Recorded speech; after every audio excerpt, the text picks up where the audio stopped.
আল আরাফা আল হজ্জ আরাফা, আরাফাটাই হজ। কেউ যদি আরাফার দিনে থাকতে পারে তার হজ হয়ে গেছে, আলহামদুলিল্লাহ।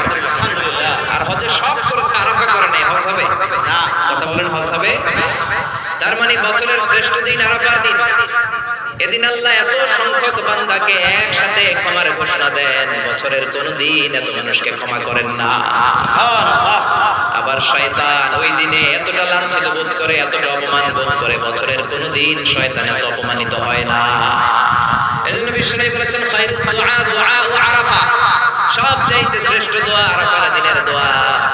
বিশ্বনবী বলেন আরাফার দিনে একটা দোয়া আমি করি, আমার আগে সব নবীরা এই দোয়াটা করতেন। দোয়াটা হলো লা ইলাহা ইল্লাল্লাহ ওয়াহদাহু লা শারীকা লাহ লাহুল মুলকু ওয়া লাহুল হামদু ওয়া হুয়া আলা কুল্লি শাইইন কাদির। সুবহানাল্লাহ। মুখস্থ আছে না দোয়াটা? এটা পড়বেন। বিশ্বনবী আরাফার ময়দানে এই দোয়াটা, আল আরাফা